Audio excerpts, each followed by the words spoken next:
What's up YouTube, CrossArchon here, and I know you've been waiting for all things Operation White Noise because I've been waiting to bring you all the details on the new season for Rainbow Six Siege that is officially dropping on December 5th.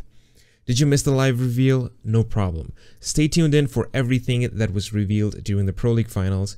Speaking of Pro League, congratulations to ENCE Esports for taking the championship Year 3 Season 2. What great games were played at the LAN event. Okay, without further delay, let's get right into the new deets because boy oh boy do we have a lot to cover.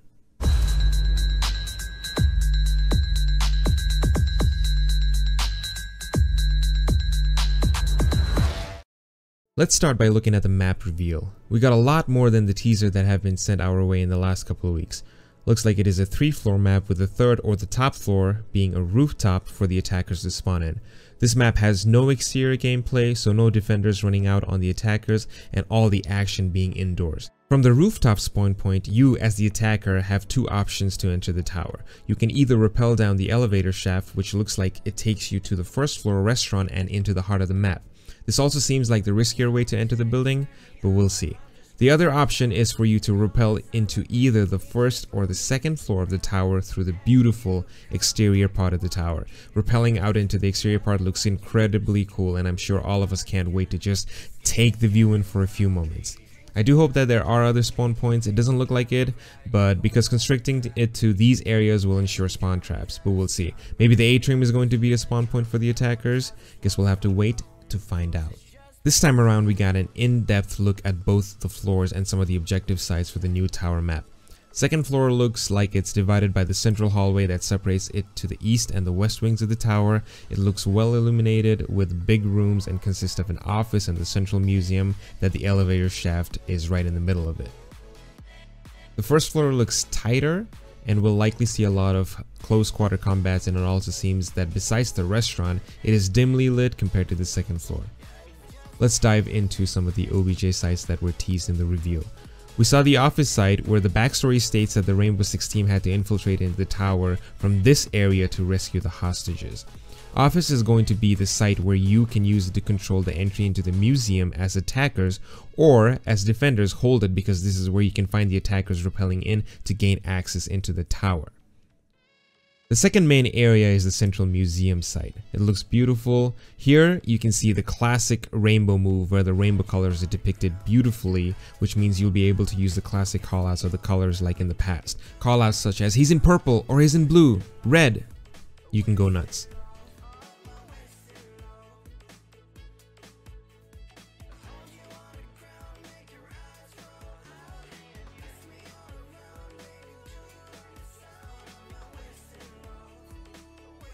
First floor will see a lot of close quarter combats. The floor is mostly occupied by the restaurant, a lot of open line of sights, a broken elevator, and an invitation for a lot of action and a lot of core gameplay happening here.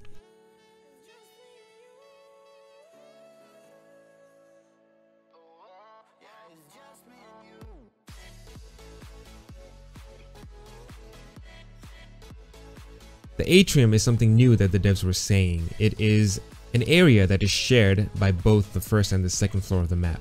Since there is no exterior part in this map, this is going to be the place where we will see a lot of defenders roaming. Try finding a lurking Kavera or a Valcam spying on you in this area.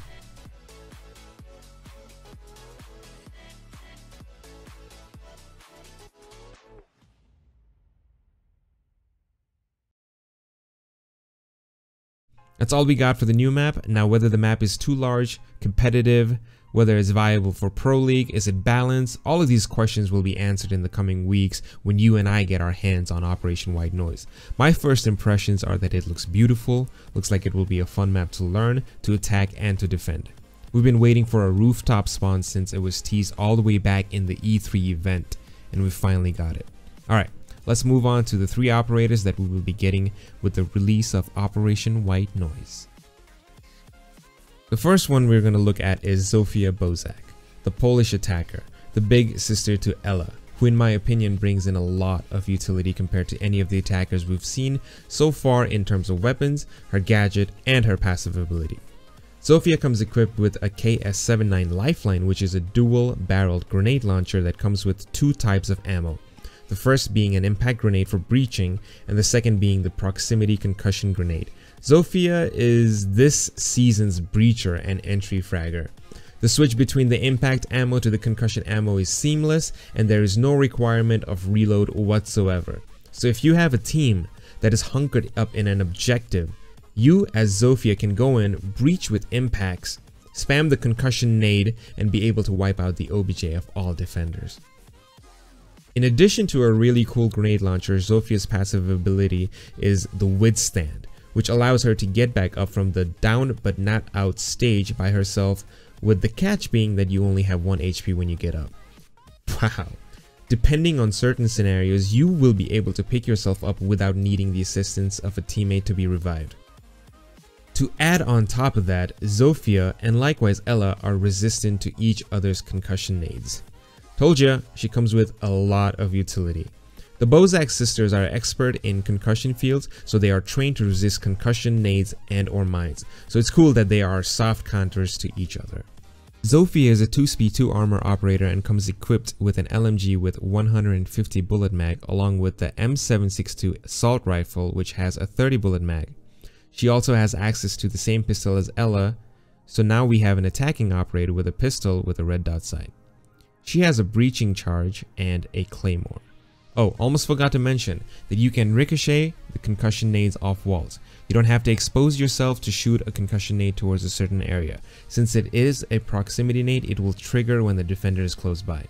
It was also revealed that Bozak sisters have playful banter with each other when they have an encounter, so we'll just have to wait and see what the devs have cooked up in there. Now let's move on to Vigil, the operator that I'm certainly hyped about and the only defender we're getting this season. He belongs to the South Korean unit and he comes equipped with the electronic rendering cloak, or the ERC-7, which makes him invisible to drones and cameras. The drone deceived timer has a cooldown, which is a similar mechanic to Cav's silent step. We gotta look at how the UI changes for Vigil as well as from the drone's perspective. Drone does indicate where Vigil might be but can't pinpoint his location. The range is about 12 meters. You can see that the HUD UI reaches maximum when the drone might be close to Vigil. Maximum HUD increase is at 8 meters and doesn't change from there on out. So you'll have an idea of where he is. Even if the drone senses Vigil's presence, we are not going to be able to pinpoint his exact location. This is where you utilize sound and maybe bring Jackal, IQ, Thatcher, or Twitch to counter his ability. Vigil is the ultimate roamer we're getting this season, as he is a 3-speed 1-armor operator. He comes equipped with the K1K1 SMG, which is a 30 bullet mag, and also has access to 2 machine pistols as his secondary. Additionally, we are getting a shotgun single buckshot with 2 pellets. Now he only gets 2 shots, but it's high impact, so watch out for Vigil spawn killing with that shotgun. IQ counters Vigil, same as pulse being on his heartbeat sensor or defenders being on their cameras.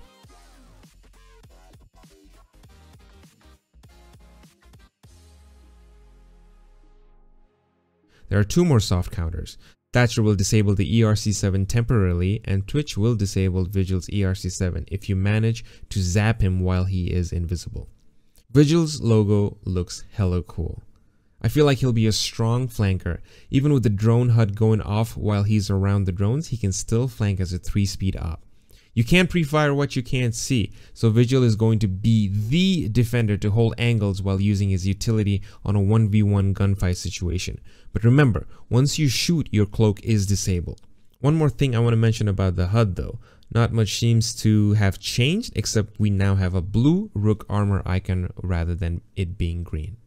Let's move on to our last operator that we'll be getting this coming season, DokaB. She's likely the operator that I'm most hyped for. She comes equipped with a tablet and her ability, cleverly dubbed Logic Bomb. With her tablet, DokaB is able to hack into defenders' phones and make it create a loud buzzing noise. We know how sound is important in this game, so as the defender being hacked, you have 2 options. You can either take the time to disable the ringing phone, which puts you in a vulnerable state, or fight through while the annoying buzzing persists, kind of like fighting through after stepping on a Legion's goo trap. But then again, with advanced deployment of gadget setting on, you can cancel the animation at any time. DokaB is able to use this ability twice per round, but that's not all. There's one more utility that she brings, and I think this is where she shines.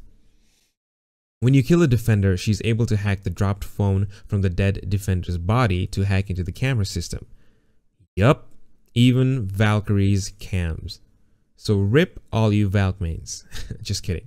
She seems like a troll op in the Team Rainbow Six where, because once she hacks the system, you can see her logo in the hacked cams.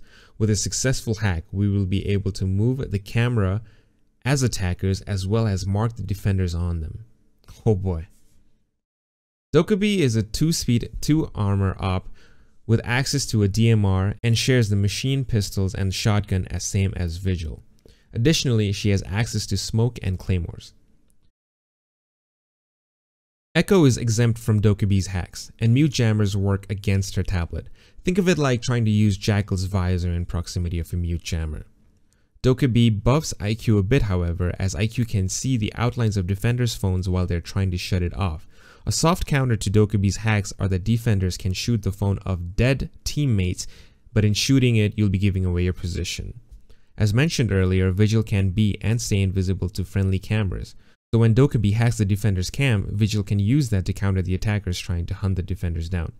You know how when an injure happens on the defensive side and the teammate calls out for Cav to come interrogate? Well, here, if a roamer dies with their phone down, you'll be able to call DokaB in to come hack the phone. Seems like a cool mechanic to me. That's all we got from the reveal. In addition to the new ops and the maps, we got a reveal for a new elite skin. And it was for Mute, and it looks hella cool. Looks really awesome. We get the new uniforms as we do with all the new season, and we are getting 2 weeks of technical test service this time for PC starting tomorrow, November 20th. I'll be back with more gameplay videos for the new map and operators. If you liked the vid, give it a thumbs up and hit that subscribe button to see more new content in the coming weeks. Thanks for supporting the channel, and until next time, guys and gals, spread the love.